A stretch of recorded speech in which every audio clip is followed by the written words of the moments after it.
Retour 15 ans en arrière. En 1945, la Deuxième Guerre mondiale laisse un pays en ruine.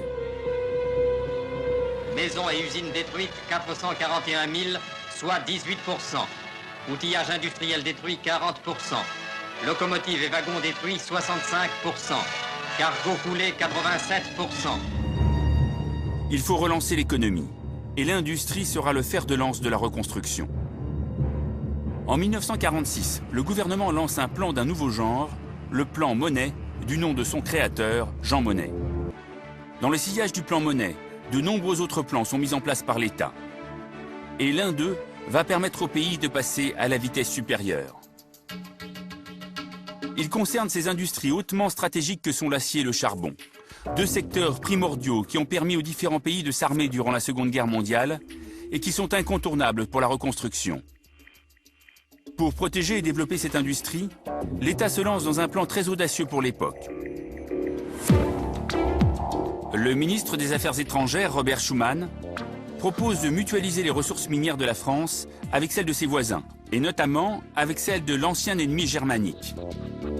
Le 18 avril 1951, le chancelier Adenauer est invité à Paris. C'est la première visite d'un chef d'État allemand depuis la fin de la guerre, il y a tout juste 6 ans. En compagnie de 5 autres chefs d'État, il donne naissance à la CECA, la Communauté européenne de l'acier et du charbon. Il fallait une audace formidable et qu'ils avaient tous, justement. C'est un événement historique, il faut utiliser les mots qui conviennent, de faire une sorte de marché commun des productions stratégiques essentielles, et aussi bien en nombre d'employés qu'en capitaux réunis sur 6 pays. Dorénavant, ces produits peuvent circuler librement. La première pierre d'une Europe du libre-échange est posée. La prospérité gagne le pays. Les Français consomment, beaucoup, et de plus en plus.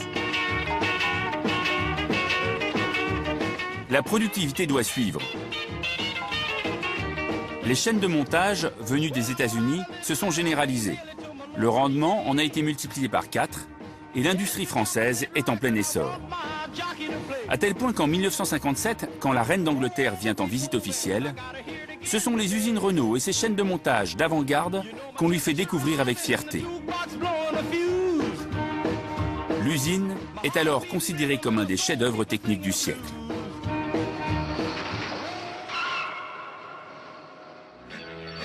L'industrie française vit son âge d'or. La reconstruction est désormais achevée et l'État lance de grands projets pour pousser son industrie à l'excellence. Visionnaire, il mise sur un programme spatial. En 1965, un premier satellite, Astérix, est lancé en orbite grâce à une fusée entièrement construite en France. L'événement propulse la nation au 3e rang mondial des puissances spatiales.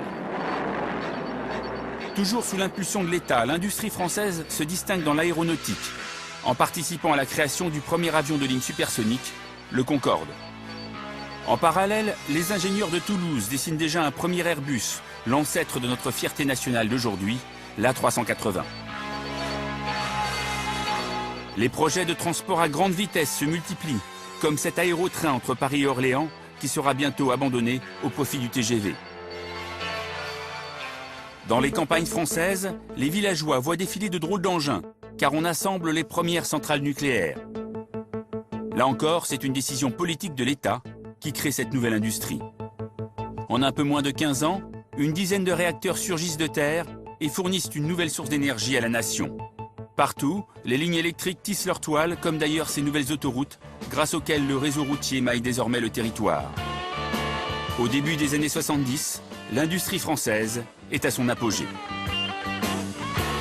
Donc c'est ça, les 30 Glorieux, c'est d'abord une sorte de modernisation de l'économie et des conceptions françaises de l'industrie et de la croissance. Et ce qui marque que c'était une bonne pratique, c'est que chaque gouvernement, et Dieu sait qu'il y en a eu, n'a pas désavoué les précédents. Ils ont construit leurs rêves. Mais l'euphorie industrielle va subir un brutal coup d'arrêt. Tous les garçons et les filles de mon âge savent bien ce que c'est qu'être heureux. Et les yeux dans les yeux,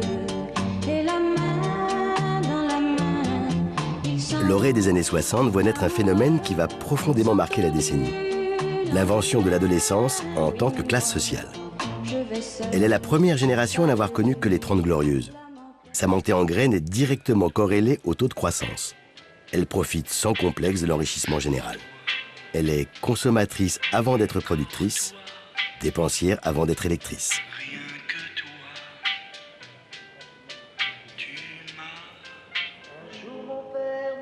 Première à bénéficier d'un argent de poche, elle consomme du concert, du transistor, du 33 tours, du T-Paz et de la guitare électrique. Le commerce des guitares est en plein essor. On en a vendu en un an autant qu'il s'est vendu de voitures. La guitare, entendez celle qui fait du bruit, la guitare électrique. Et on l'a choisie comme sa cravate devant une glace. Les gens m'appellent l'idole des jeunes. Il en est même qui m'envie, mais ils ne savent pas dans la vie que parfois je m'ennuie. À proportion de la religion qui disparaît, naît le culte des idoles copains auxquels on s'identifie si bien, si fort que cette identification devient un style de vie avec son langage, ses codes. Et bombe à retardement encore dissimulé le rejet radical des modèles adultes. Combien tout seul je suis.